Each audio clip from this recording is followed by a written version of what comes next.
Hi, this is the voice of Heidie Calero with another interesting economic capsule on the Puerto Rico economy.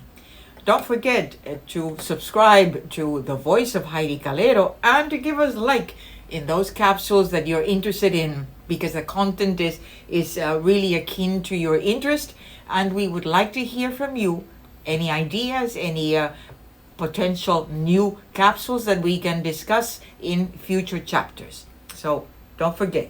Today we are going to talk about the general fund of the Puerto Rico Commonwealth government as submitted by the Fiscal Oversight Management Board, better known here in Puerto Rico as the PROMESA Fiscal Board, and the governor of Puerto Rico, who submitted the message of his budget to the legislature, saying that he does not exactly agree with the budget that was submitted by the Oversight Board, but hey, he wants $233 million additional dollars to the $66 million that the board proposed for this fiscal year 2022.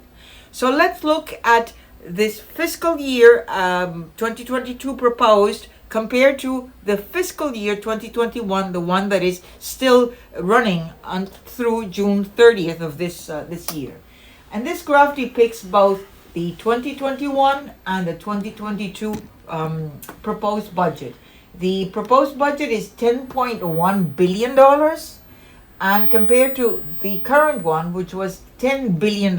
So that's a $67 million increase. But let's look at some of the components. Well, these components are payroll, the segment in blue, OPEX, the segment in orange, and PAYGO, which are the pensions of the retirees, which are now being paid out of the general fund because all three retirement systems in Puerto Rico really collapsed. They went bankrupt, and now we as taxpayers have to pay for the pensions of these pensioners, of these retirees.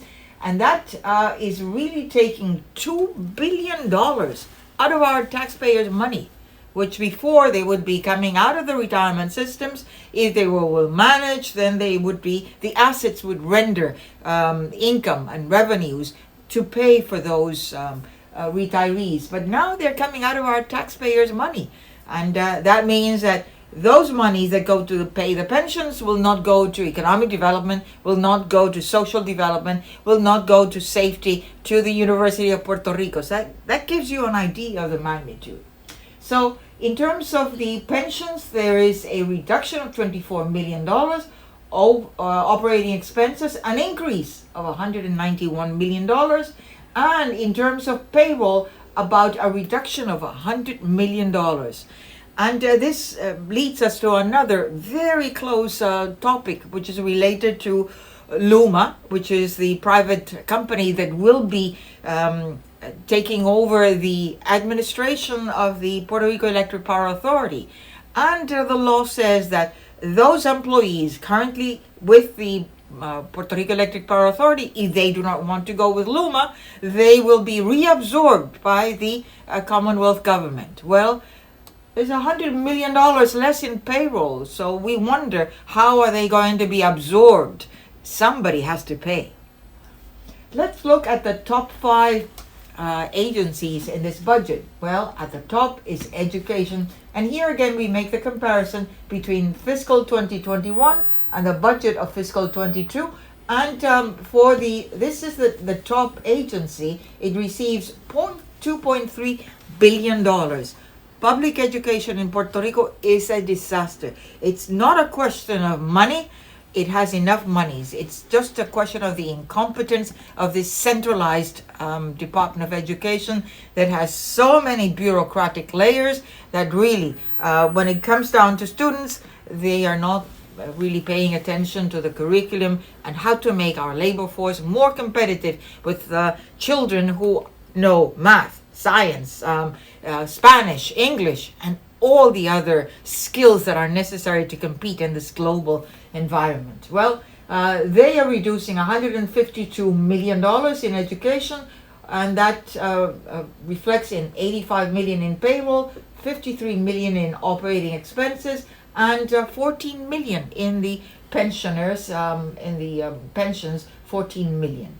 The next one is health. Well, the Department of Health receives a giant increase of $1 billion to $2.1 billion compared to the $1.1 billion in fiscal 2021. And that is distributed in $4 million in payroll, additional $1 billion in operating expenses, and $39 million additional for the pensions.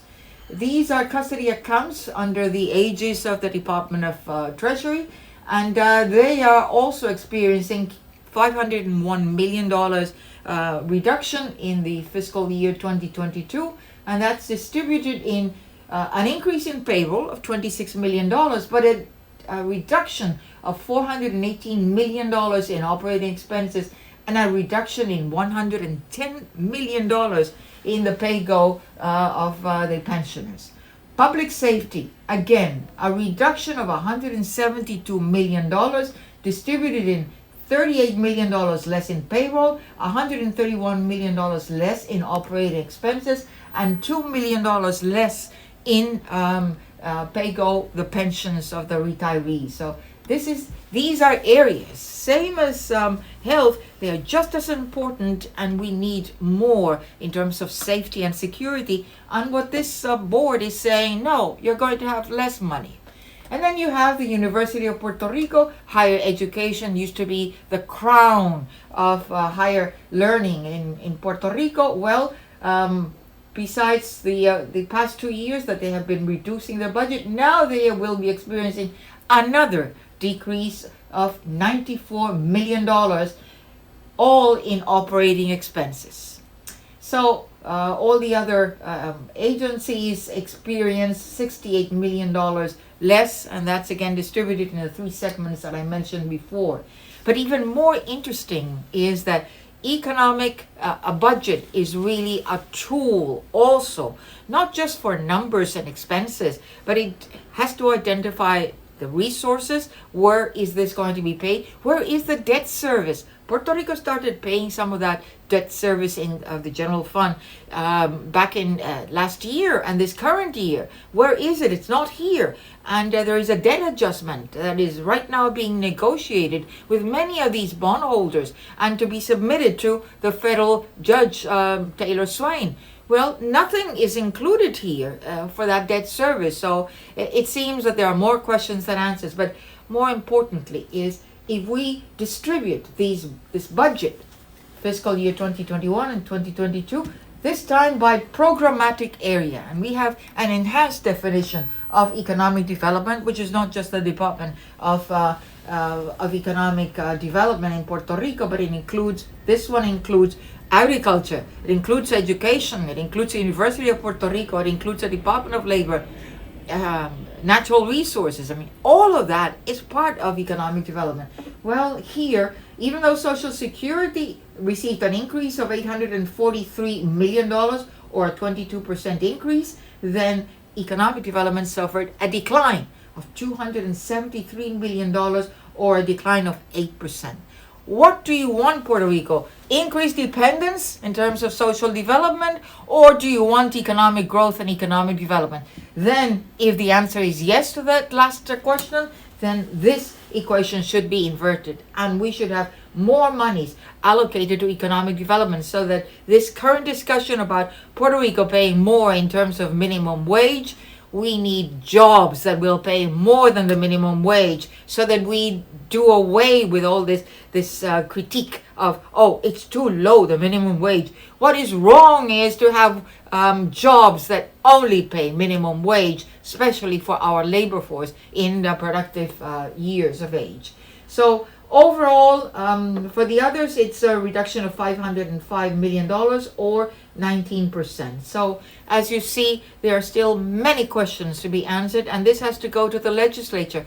I hope our legislators are not asleep at the wheel, and they are really considering numbers instead of just politics. Until the next capsule, stay safe. Thank you.